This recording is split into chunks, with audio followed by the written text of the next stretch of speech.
my mom has like joined my rave family. All right, I have to ask this. Did you and your mom do drugs together? Yes, my What mom kind of actually drugs? grows mushrooms. Ah, hi. Hello. What's up? I was cooking some chicken. How are you Okay. doing tonight? I'm feeling good. My socks are wet. I've run out of clean Ooh, socks. that's And awful. normally when people run out of clean socks, what do they usually do, Alex? The laundry. They do the laundry. That They would be my wash answer. their socks, which is what they normally do. What do you think I've been doing? Sounds like you have not been doing your laundry. I have not been doing my laundry. Why do you think I'm not doing my laundry?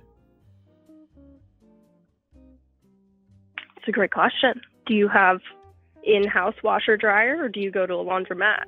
I mean, there's one in where I live, but it's upstairs and I'm downstairs. Okay. Ooh, effort. Alex, how can I get you today? Is there anything in particular that you called in to talk about? Yes. You wanted to keep it light and positive today, so I wanted to talk about the benefits of not having a traditional parent-daughter relationship. Okay. In what ways? How would you define a non-traditional parent-daughter relationship? I think a good example would be like that guy who went to the strip club with his mom. Mm-hmm. And I feel like mine is very similar, but I have changed mine in the way that my mom has like joined my rave family. Your mom has joined your rave family. Yeah. Yeah, How we did that took her happen? to her first festival this year, and she just had the best time. And so now when we go to the raves and go to the shows, we always bring her with us. And I do have to say she is usually the best dressed for the event. Okay, what does she wear that makes her the best dressed? This summer, she actually made all her own outfits. Oh. She made these like purple fuzzy crotchless chaps, and then wore like super sparkly underwear. And she had one of those like fuzzy LED light up coats. I live in Alaska and it gets really chilly, so her whole thing is layers. So she changes her outfits throughout the day, so it's like less clothes, shiny, all the way to fuzzy. It's kind of funny. What is the rave scene like in Alaska? It's on the return. I would say COVID really killed it, and in the last maybe like 6 months, it's become a lot more prevalent with shows. It's all local, you know. I can't say that there's a lot of big artists. I'm surprised that COVID killed. I'm surprised that anyone in Alaska has COVID. Like, how did it even get over there? Alaska's like all the way in it's like not even in a place. Yeah, I heard you were coming here for your tour, and I have to say I'm very excited. Well, we'll see. We'll see. We haven't booked an Alaska place yet, but we're working on it. Anyway, okay, so you have this non-traditional relationship with your mom. Has it always been that way? What has your relationship with your mom typically been like? It says that you're 29, so you've had, you know, a long relationship with her. How has it evolved over the years? I think I was more of a daddy's girl, and then my father passed away, and you know, take advantage of the parent you have left, create a better relationship. So we've been just like figuring out ways to communicate better and spend time together better and like in healthier ways, so we're not, you know, frustrated by each other. Had you guys been frustrated with each other pretty often beforehand? Definitely. I think we're very similar and stubborn, and it just doesn't communicate very well. Mm-hmm. Mm-hmm. In what ways would you say that you guys are stubborn? Just like sticking to your opinion and having strong opinions, you know, and that can butt heads. And I think in my household with my history, it's like quick to frustration and anger, just, you know, being my mom instead of someone I'm just trying to have a conversation with. Yeah. Yeah. All right. I have to ask this. Did you and your mom do drugs together? Yes. My mom What kind of actually drugs? grows mushrooms. Ah. We've also taken Molly together, which was really fun. But yeah, my mom grows mushrooms. I feel like that's what she partakes a lot more than I do in that particularly. Really? So she was turning you on to I the came home a mushrooms. couple. Oh, 10,000%. Mm-hmm. Mm-hmm. You were gonna say you came home. Oh, I came home a couple weeks ago, and I was staying over at someone else's house. And when I came home, I pulled up in the driveway, and her apartment. We live in a fourplex. I live in a different unit, and when I pulled up in the driveway, her apartment was all lit up in lights, and I could hear music. And I came inside, and she had invited over like 5 other people from the like rave scene that we hang out, the group, the family that we hang out with, and they were all vibing out and having a chill mushroom sundae in the living room upstairs. And it was a very pleasant surprise to, you know, have all these people hanging out and having a good time, and knowing that I don't have to be like a center catalyst to bring them together. You know, I'm curious about this because I think traditionally, well, okay, so these people that your mom had over when you came to her house, were they your friends before, and then your mom came into the scene? Yes. We have I organize kickball games in the summer, and we have like a very centralized friend group, and then our rave family is like built around that. So she's met them through the kickball, but they were more of my friends first. See, I think your perspective on this is really interesting, because I think in some situations people could look at this like, oh, my mom is like stealing my friends, or they would feel like jealous about it. But you have the complete opposite perspective. You're actually glad that somebody who is important to you in your life is integrating with other people who are important to you in your life, and you view it as a positive thing. Yeah, I definitely view myself as someone who tries to bring good people together. You know, Alaska's really small, and it can be really hard to make new friends. You only have so many options. So that's kind of why I organized the kickball too, is like I just want people to, you know, be friends with all these other people, and we can create like a good community, which is kind of tying into the EDM thing as well. Mm-hmm. And, you know, it's interesting because now that you're 29, it's like you don't really, your relationship with your parents kind of naturally changes, because you don't really need your mom to like be your mom as much as you did, you know, when you were growing up. And for her to take this role in your life, like as, you know, as a friend that you hang out with all your other friends and do mushrooms with, is an interesting development of that relationship. Yeah, I completely agree. That's how I look at it too. And I think it's been a really positive thing. We're really looking forward to festivals next year. We have one big one, but then we kind of like do our own thing out camping with like generators and speakers. So it'll be really nice to have her around for that time too. Has there been any cons or anything weird about integrating your mom into your life in this way?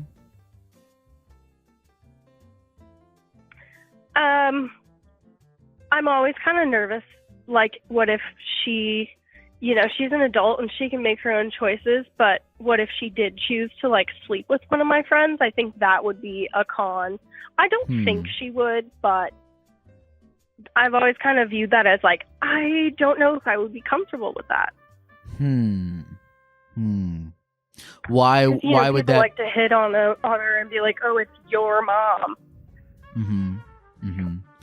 Why do you feel like that would make you uncomfortable?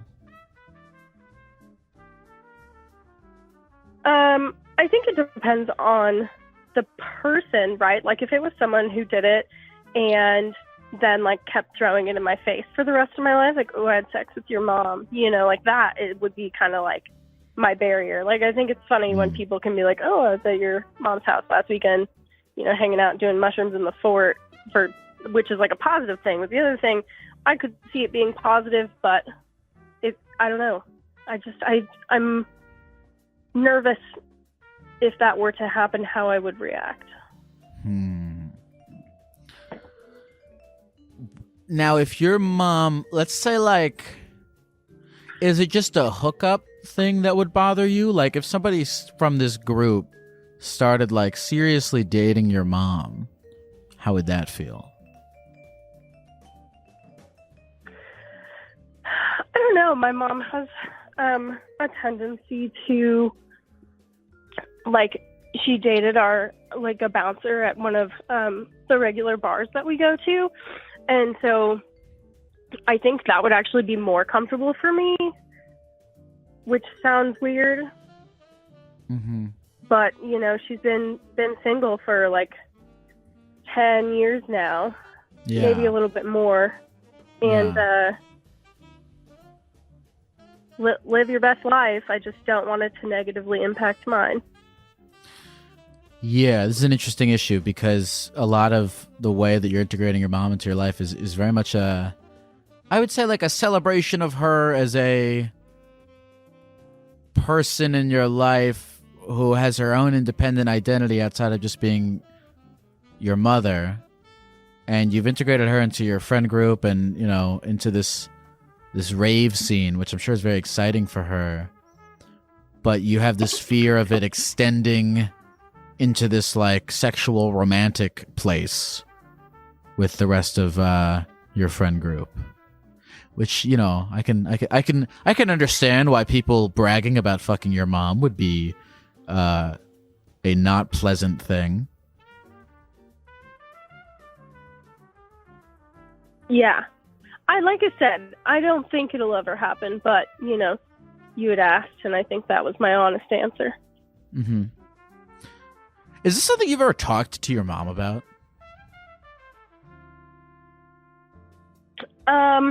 No, I have talked to my therapist about it. What did they say? But never my mother. The advice she gave me was just very simple. It was like, you know, react to it and let your body process it and just communicate whatever happens with her, and hopefully you guys can work it out. She knows that we don't communicate very well, so we came up with some like tips and tricks for going if that situation were to arise, but fingers crossed it does not. Can I hear what these tips and tricks are? One of them was like writing down ideas, like kind of like almost like in a you know, just like notes. So if you did get flustered in the conversation, you could just draw back to that and make sure that you guys are staying on track and it's not just like exploding. And the other one was maybe writing her a letter instead, since you know, we communicate well over text, just not in person. Yeah. So like writing her a letter, so it's like more than just a text message that someone can like look at on their phone and ignore. Right. You can collect your thoughts a little bit better when you have some time to write them down and prepare them. Yeah, exactly. Why do you feel like you like? No, I'm prepared. Let's like. Sure. Well, okay. So what I was gonna say just now is like, the more I'm talking about it, it's very interesting because you have integrated your mom into your life, in this, in this way, why do you feel like you have trouble communicating with her? I think it's mostly just a childhood thing. She's one of 11 kids, and so her family is like a yelling family, right? Yeah. They never really, like, you're crying, you don't sit down and talk to your mom about your feelings. You just shut up and sit down and eat dinner. Because there's 11 of you. And is that does she bring that energy into your family when you were growing up? I think there was definitely like a conscious effort to have conversations. Yeah. I think when it came to like serious topics, they were just not handled as well as they could have been, Okay. and it always gets kind of ugly. I Yeah. think, again, like, just us both being stubborn, you don't want to like give on either side about what you're arguing about. Right. You mentioned you guys both being stubborn. Has this communication issue gotten like better as you've your relationship has progressed and as you've integrated her into your rave family? I would say yes. I think seeing her and being able to interact with her in a way that is more like friendly and just like relaxing or, partying or whatever it is, kind of when you have enough of those interactions, I feel like it's changed the way I see her when I speak to her. Yeah. I haven't called my mom in like, I don't know, 6.5 years. I call her by her name. And people think that's weird, but it's just when we started attending bars together, it was something I did because I just didn't want to be like, Mom, across the bar, So you've been calling her by her first name for 6 years. Yeah. And I think kind of having that separation of your mother versus, another adult person and having enough of those interactions has kind of like helped rewire my brain. So when I see her and we are talking, I don't just think of her as like my annoying mother who wants, A, B, and C. And it's just allowed me to like actually have a conversation. I don't know what it's like on her end, but she also seems to communicate a lot better with me as well. Yeah, I was going to ask like about her end, like how do you think she feels about you calling her by her name instead of calling her your mom? She doesn't mind it. We've had conversations about it.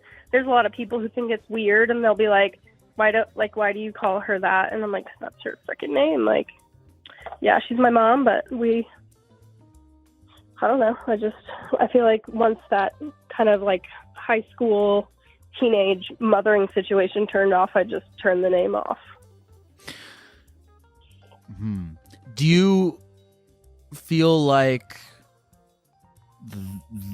you calling her by her real name, which you're saying is giving you a more, I guess, three-dimensional portrait of her in your head, seeing her as more of her own person than just as your mom?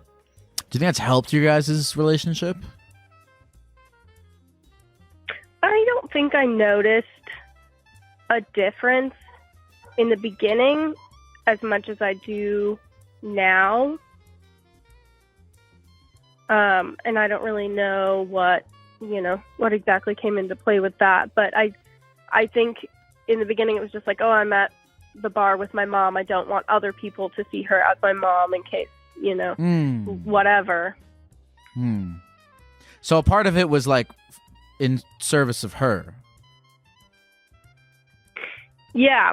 I mean, she's, we like I said, we frequent the same bar, and if she's on like a date there and I just so happen to also be going there, I don't want to walk up and be like, hey, Mom. And he's like, oh, you you have kids, like, you know, I just kind of erase that part out and just call her Liz. Because we've had that happen before where she's like on a date and I walk up and then, you know, at the end of the night, I asked her if she needed a ride and he was like, oh, that's so nice. And she's like, yeah, that's my daughter, you know, but he wouldn't know that because I didn't call her mom. This is really fascinating to me because this is like, you know, there is something really, especially, you know, when you become like an adult, there is something to be said about you really upgrade your relationship with your parents the more you can see them outside of the context of them being your parents. But then within that, how do you also maintain, you know, I mean, the fact that they are your parents and that is its own special relationship. It's an interesting push and pull. So I have a question for you, and I was kind of holding on to it for a bit. Now, you have done Molly and mushrooms with your mother, I assume, several times with all the raves and stuff? Yeah, probably like 3 or 4 times significantly. Yeah. But like, you know, at home chilling with all her fuck shittery, we probably like 10 or 12. And have you ever done Molly or mushrooms with just her? Or is it always in a group setting? Yes, I have just her. Yeah, we've done that. We did like the music festival, and then another significant time was we actually in the fourplex that we have. There's a Airbnb also, and so instead of my mom renting out the Airbnb that night, she just left it open, and we turned it into like kind of like a DJ room, and like put a couple of DJs in there and had like lights and stuff. And we had a bunch of our friends over, and that was a pretty significant time as well. I'm talking about like just, well, okay, so here's what I'm getting at is like, if, you know, for me, I've experienced like, you know, Molly and mushrooms, they are like, you know, you said you and your mom have trouble like communicating with each other. And to me, like, Molly is like, it's just the fucking ultimate, here's everything on my chest and every vulnerability I have to give, let me just throw it out there. Like, it really kind of primes your brain in that sense. And I guess I have very limited experience with mushrooms, but I assume it does a similar thing. And have you had any interactions with your mom, both of you guys being on these drugs that kind of enhance your tendency for vulnerability and sharing? Has that brought up anything in this, your guys' relationship, or like anything that you guys have been talking about? You know what I'm kind of asking? Yeah, no, I totally get that. No, I don't really feel like it has. More chilling, like at home with the mushrooms, like you said, like it's not the same as far as, like you said, spill your guts and tell everything, but I do think it makes things easier, just like in my mind, more clear, and I'm able to communicate better. So it helps you communicate better with her. Yeah. I can say that we had one experience at a music festival where she wanted to have a conversation about something, but for me it was just kind of triggering with my dad, and so I just didn't feel comfortable sharing that moment with her in that time. You know, it's supposed to be like a positive space for me. So I kind of shut that down, and I tried to revisit it after, but she couldn't really figure out why it was significant. I don't know if she was telling the truth and she just didn't want to talk about it, or you know what I mean? So she, in that music festival environment, like she was on what's Molly or mushrooms or something like that, and this thing that she really wanted to talk about was like brought up into her mind, but it was too intense for you at the time, so you didn't have the conversation. Yeah, exactly. I find that mushrooms make me really emotional. Like, I feel things a lot deeper. And so while having those conversations is great, if they ever veer like to one side or the other in a negative way. I would not like to get kind of trapped in that. You know, my brain tends to reprocess those things a lot, so it's something I try to avoid. We did later that night have a good situation. We were like at the stage, and she had not worn her glasses, and so the artist had put up on the screens a bunch of words, like a bunch of like self-care and self-love mantras, and we were all supposed to say it together as a crowd, and she couldn't read them because she had lost her glasses, so I would read them to her, and so it was kind of like we were saying it to each other. And the last one was I love you, and that was really cute, you know, and we were holding hands, and I was like, damn, I can't remember the last time I held my mother's hand. It had to have been like 15 years. When was this? This was the first weekend of September. This year was our first year we actually have a real quote unquote real for Alaska EDM music festival. The first year I think went really well. It's called Spectrum. It's pretty cool. I'm really excited to go back next year.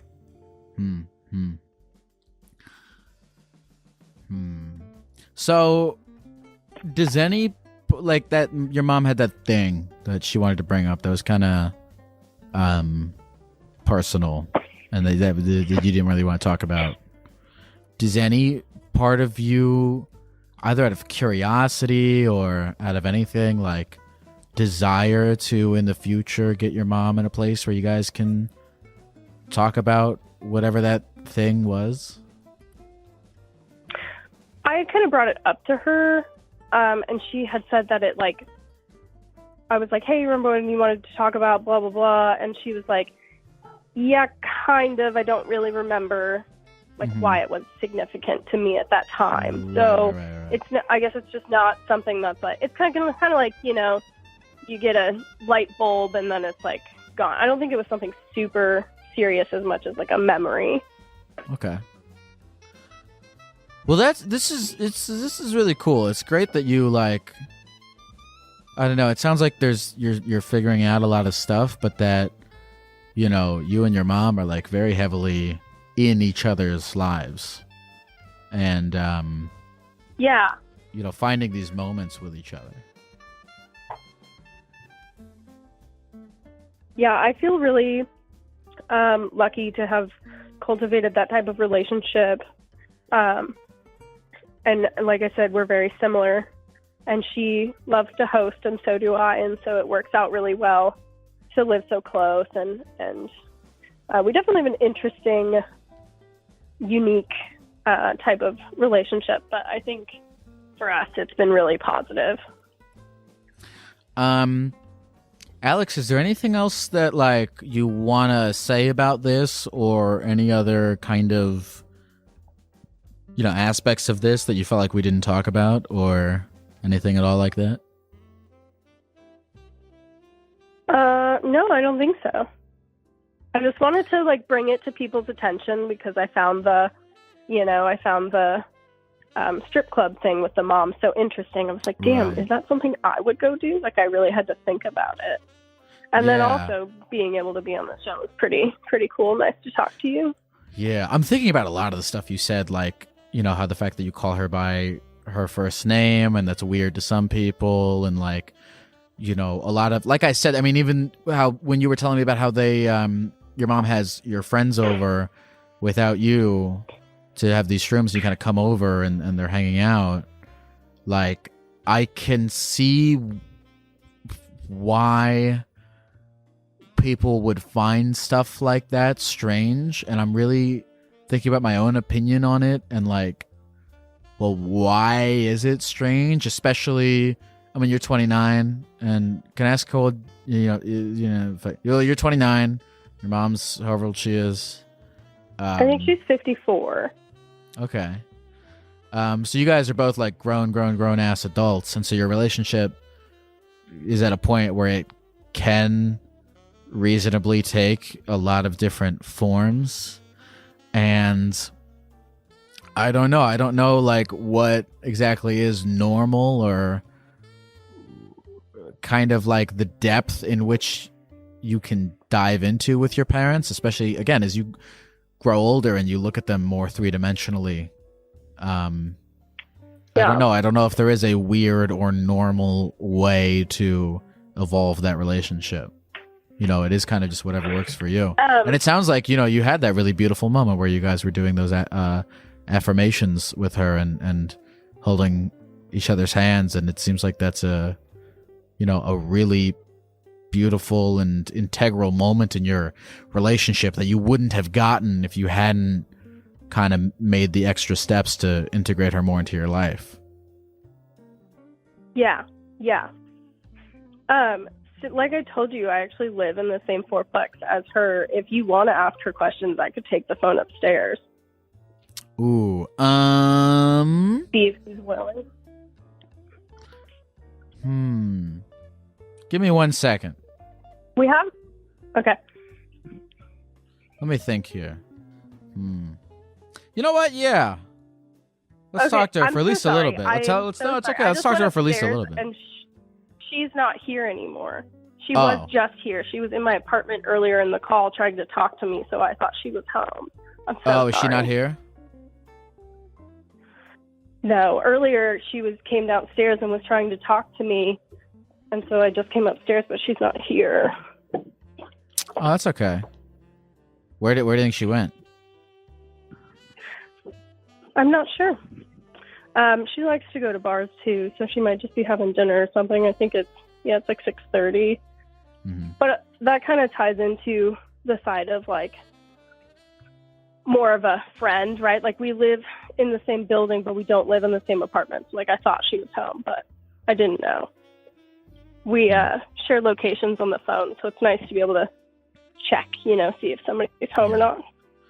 Well, have her call in on her own phone at some point. I'd love to talk to her. I don't know if she watches the show or anything like that, but yeah, I'd love to talk to her. Okay, cool. I will check in with her about that on Wednesday. Do you have any siblings? I have one sibling. What's their relationship like with your mom? A younger. Or what's their place in all of this? Great question. She lives about 5 hours north of me, and she goes to college up there, and she and my mom also have a really good relationship. I don't think it's at all similar in the non-traditional ways. I think with her being in college, and she's 20, I think she's 22, 23. I think it just is more of that typical parent-daughter relationship. Call for advice and come visit for holidays. Like she stays in one of the guest bedrooms when she's here, but that used to be her bedroom. So I think for her, the ideas are still very typical parent-daughter relationship. How do you think she views your guys' relationship? Does she... is she... Do you think she's envious and wants a kind of relationship like that? Do you think she kind of is doing her own thing? I guess what's your perspective on her perspective? That's a really good question. I've never really talked to her about it, but I don't think there's any, I've never gotten bad vibes coming from her about it. I think she views it as a positive thing as well. Mm-hmm. I think that having one parent also kind of plays into that. You're a lot more willing to just accept your other parent that you have left and just try and figure a way to have that positive relationship, which is what she does also. Mm-hmm. Mm-hmm. What is your name again? Alex? Alex, thank you for sharing all of this stuff. This was really fascinating, and I appreciate you being really open and, telling us all about it. Awesome. Yeah, it was really nice to talk to you. I hope you have a good rest of the stream. Is there anything else you want to say to the people at the computer before we go? I don't think so. Thank you. Thank you, Alex. Yeah, that was fascinating. I really I don't know, It's funny. The last time I did ecstasy, I was like, what would this be like to do with my family? I don't know why I had that thought pop into my head, but that's what I thought. Or like, to do this with people who are like integral staples of my life, because that's such a fucking space, being on ecstasy, and like the way it makes you feel and be so open and not in your head at all. I think it'd be an interesting space to be in with, someone like a parent. I don't know. And yeah, about like this whole idea of like normalcy, like what's normal, what's traditional. Like, yeah, it's probably not traditional to fucking do mushrooms with your parents. But yeah, when you get to that age, when you're like 29, when you're like your own fully grown adult, and so is your parents, there is something to be said, I think, about like diving into this new relationship with them. Again, seeing them as something more than just your parents. And I do wonder, I wish I could have gotten to talk to the mom, because I do wonder what her perspective is on a lot of this, and how she kind of, because that's a whole other thing, right? From her perspective, like, what's it like, you change this fucking kid's diaper, and you saw her tripping around as a toddler, and now you guys are doing mushrooms together. You've literally been with her your entire, everything ish about her life. Now you're entering this new relationship. I mean, that must be a really fascinating experience for her mother, So I don't know. This idea of normalcy is like, it's making me think, to what degree does normalcy or traditions or a fear of breaking from that normalcy and that tradition, to what degree does that fear prevent you from having deep life experiences? Again, she talked about when she was at the festival with her mom, and they were on some drugs, and I think they were on drugs, I forget. I think she mentioned that. But yeah, whatever. They were reading these affirmations to each other and holding each other's hands, and it was like, what a beautiful life moment. Could she have missed out on that moment if she had this fear of having a non-traditional relationship with her mother? That's, I don't know, something I'm thinking about. To what degree these, deviation, a fear from deviating from what's always been and what's considered normal, to what degree does that close you off from things? I don't know. Hello? Hey, what's up? How can I help you today? I've heard people say you sound different on here. You really do. It's odd. Well, I would say you sound different, but I don't have any idea of how you normally sound. What is your name? That's fair. My name's Ian. Ian, what's going on with you? Well, I've been watching through your videos in Guatemala, and that's hilarious and awesome, especially Thanks, when you were man. calling yourself a toad. Yes, I was doing that. What's going on with you? Well, I've actually been I've been learning Spanish myself, and I've been thinking about leaving the country, but there's a lot of that goes into that, and there's a lot of anxiety that goes along with that. Okay, what are you anxious about? Well, I love my family, and I don't necessarily want to leave them behind, but I do want to have my own experiences. And is this specifically about traveling alone? Well, yeah. Okay. Where are you planning on traveling to that you're afraid to go to? Well, I hadn't thought about Guatemala until I watched your videos, and that seems like a good option, but I had just been thinking about like Argentina or maybe somewhere in Mexico. And you were thinking about a quick trip, or you were thinking about something that's months long? What? Tell me your ideal travels that you are afraid to do. I guess I was really thinking about becoming an expat. I kind of just want to relocate and start afresh. Okay, so we're talking about leaving your family, not for the weekend, but yeah, for life. Okay, we're talking about leaving. We are talking about nuking your life, quitting your job, murdering your family, or you don't have to murder them, but leaving them behind and going to Mexico and starting anew. Yes. Okay. All right, that's a different conversation than just doing a little solo travels here and there. Why do you feel inclined to start a new life? What is exciting to you about that prospect? Well, I mean, I've always wanted to travel other places, and I've been practicing Spanish for about a year now, so I definitely want to focus somewhere that speaks Spanish. But I don't really have a lot holding me here besides my family. Like, I'm 28 and I don't really have much besides my dog, you know? Well, do you have your family? You have kids? No, like my parents and my brother. Oh, okay. All right.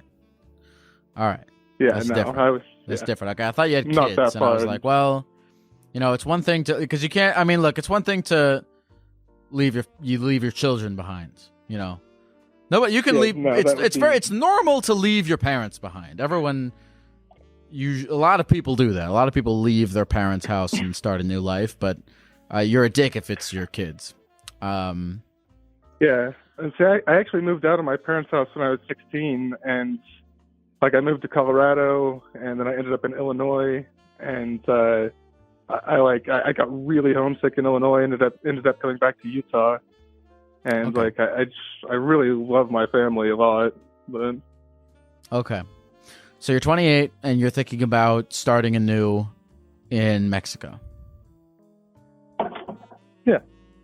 Is there any other aspect or thing that would prevent you from going aside from just you don't want to be away from your parents?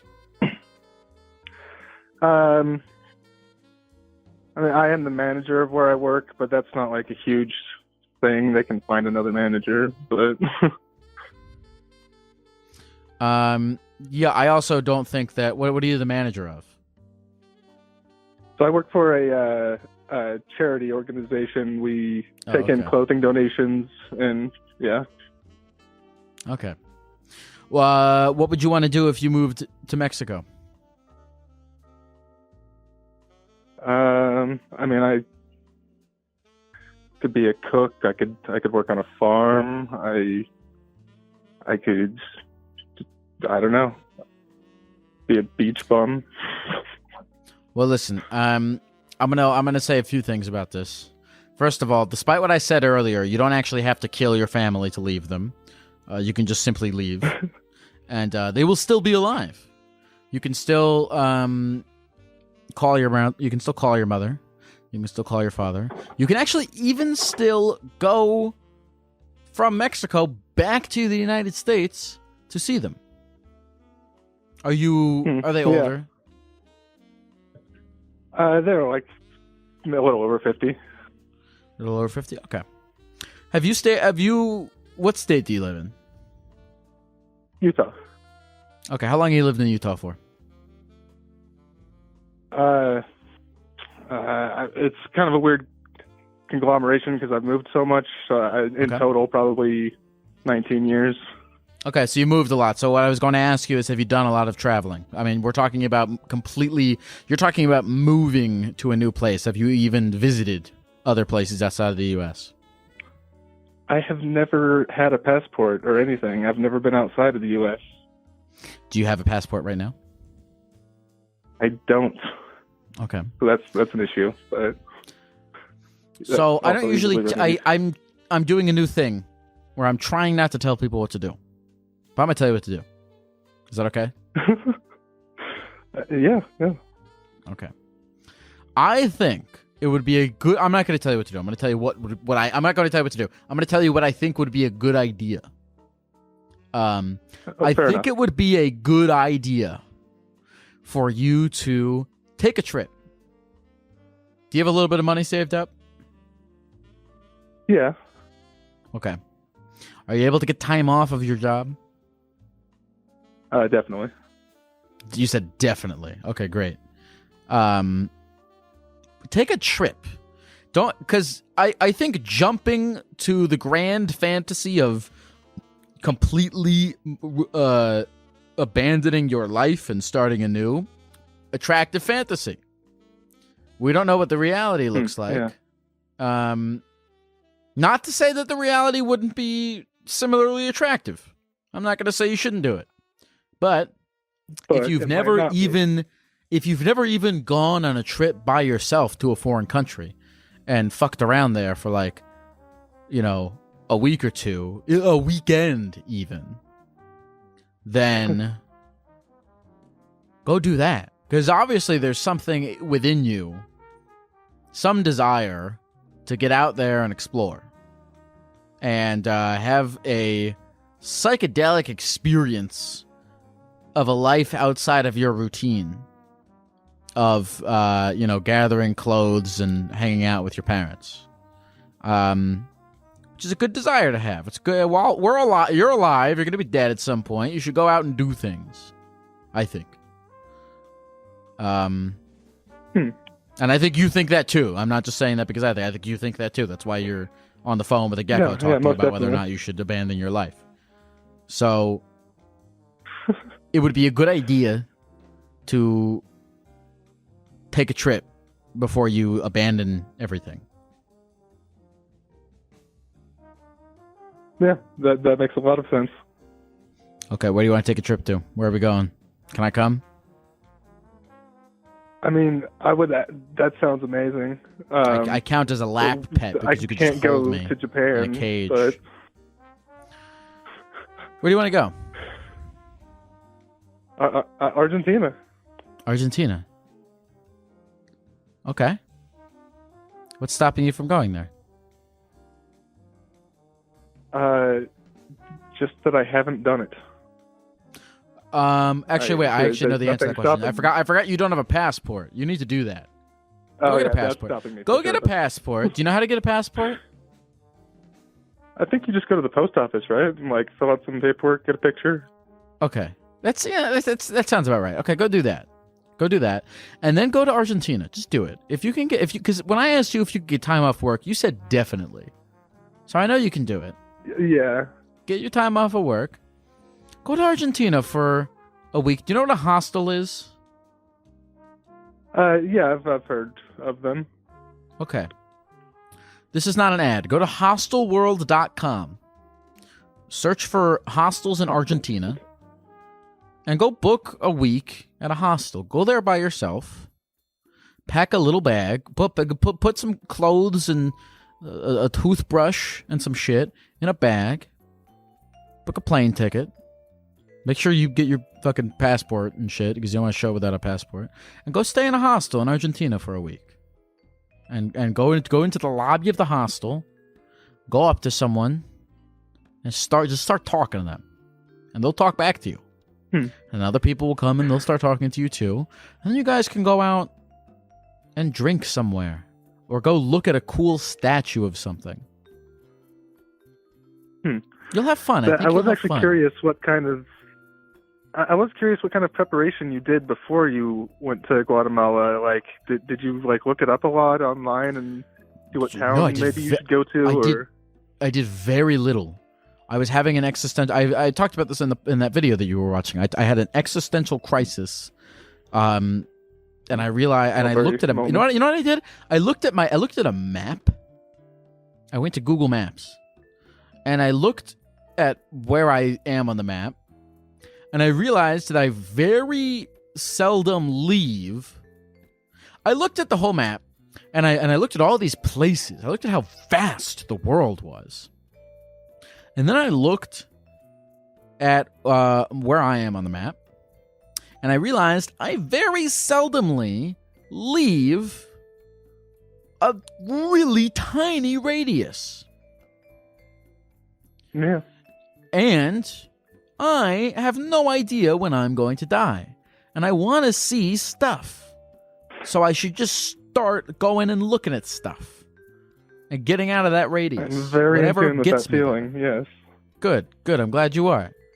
And so I was like, I just need to get out of the radius. And so I booked the flight. And I went on TikTok and I searched things to do in Antigua, Guatemala.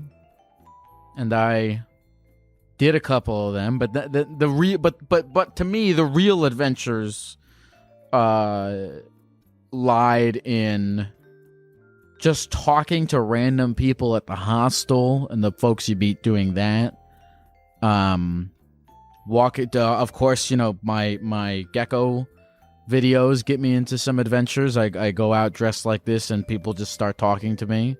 But I find, adventures even when I'm not wearing the Gecko costume because I was willing to go talk to some guy at my hostel bar, and then we go out to some place and start talking to this person. And these things if you just put yourself in position for things to happen and you're willing to talk to folks, you can get into some interesting things. And another interesting is it really doesn't matter how old you are either, because there's people of all ages going around and doing this. So, if it interests you at all to go out and find adventure, I heavily encourage you to do it, especially because you answered definitely when I asked if you get time off.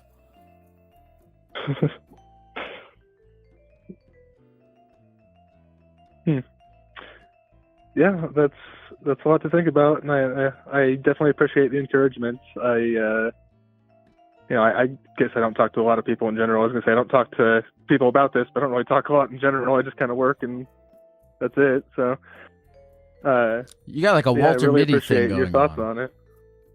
A what now? You ever see the movie The Secret Life of Walter Mitty? Oh no. Is that a dick thing to say to someone that they have a Walter Mitty thing? I think it's a compliment. Because I'm like imagining you going on all these Walter Mitty adventures. I don't know what it means, but coming from you, I'll take it as a compliment. I like that. Why don't you talk to a lot of people? I'm just in my routine. I graduated in 2012 and have been working since. Okay, but let me ask you this final question. Since you graduated in 2012, before that, when you were in high school and college and middle school, did you talk to people? Yeah, I guess. I mean, you did? Yeah, when you're in school, you kind of have to. But yeah, there's definitely more social in that setting. But yeah. Mm-hmm.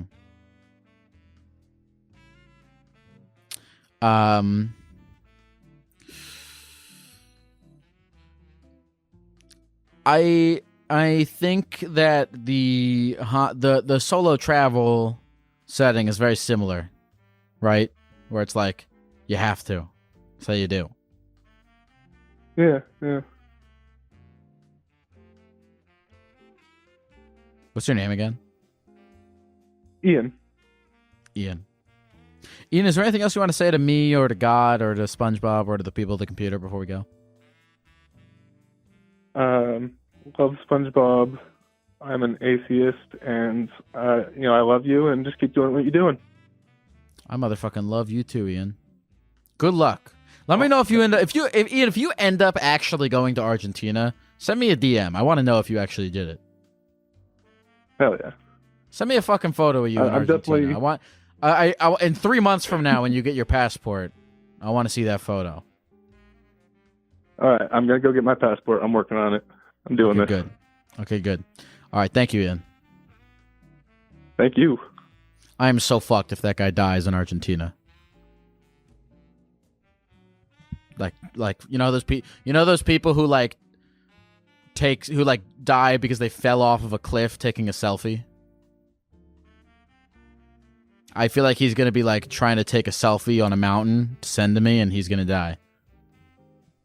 I'm not putting that out into the universe, but okay. Anyway, let's move on. Hello? Hello.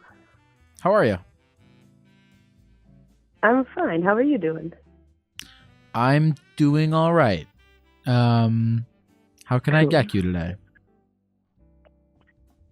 Well, so, oops, sorry, I'm walking in a dark room. I was just calling. I listened to your show quite a bit, and I feel like I hear a lot of folks kind of in their 20s and feeling like things are down and out. But I'm in my 30s, and I just wanted to, I guess, give a bit of experience on how it can all be okay. I'd love to hear that. How can I be okay? You know, everyone thinks that I'm here to give people advice, but I'm so much more interested in taking it than I am in giving it. It sounded like sex. I'm gonna let you talk. That was stupid. No, this is great. Well, first off, I think that you're probably doing it right if you're doing something that you love. And I guess the main thing is saying yes to things that are positive, or saying yes to things that come into chance, and not pushing them aside because you think you can't. So when I was in high school and early 20s, I did some drugs and kind of did some people wrong. And the best step I ever made was to say yes to the option to move from that city I was living in, and say yes to softer drugs then, like pot, instead of the other things. And then, of course, things are roller coasters. They don't always go well. I tried college, but that wasn't great for my attention span. And I think I've done a total of 10 different industries in my life. Mm-hmm. But, yeah, it's just been kind of the philosophy after getting all of that, out of all of that, just kind of getting rid of what ails me or what doesn't serve me, and then not being afraid to say yes. I'm constantly afraid. I shouldn't say that, but at least like noticing it's a fear and counteracting it. So your life has been improved by saying no to hard drugs and yes to soft drugs. Yeah, well, I don't know if that's not the whole thing. Maybe saying that's one set of. No, I think I see where you're coming from.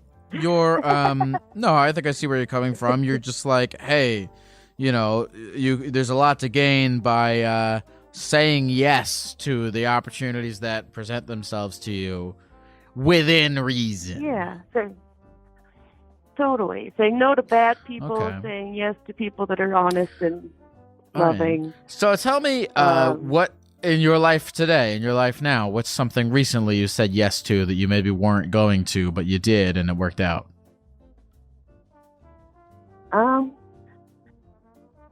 So I guess it's a few years ago now, but I went back to school when I was 30. And I was kind of just doing it to just get out and get a job. But in the process of that, one of my professors, she was really kind and open, and she basically, I had this problem in this internship that I was possibly going to try out, but I'd never studied the subject before. And she told me just to talk to this guy, and he was kind of like the cool guy teacher on campus or whatever. So I was a little bit afraid, and I'd never even worked in the subject before. So finally, after months and months of her telling me to, I just went and talked to him. And ever since then, like, he'll approach a project, and I've been working with him, and something new and exciting will come out of it. It was, first it was, I got a cool scholarship, and then I ended up being able to travel and go overseas for a while, and that was pretty cool.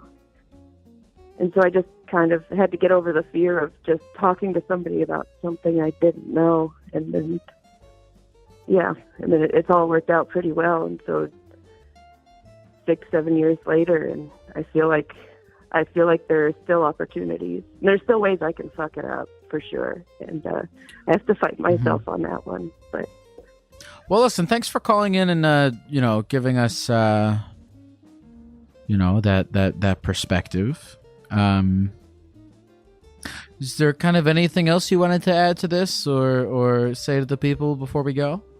I guess just be kind to yourselves.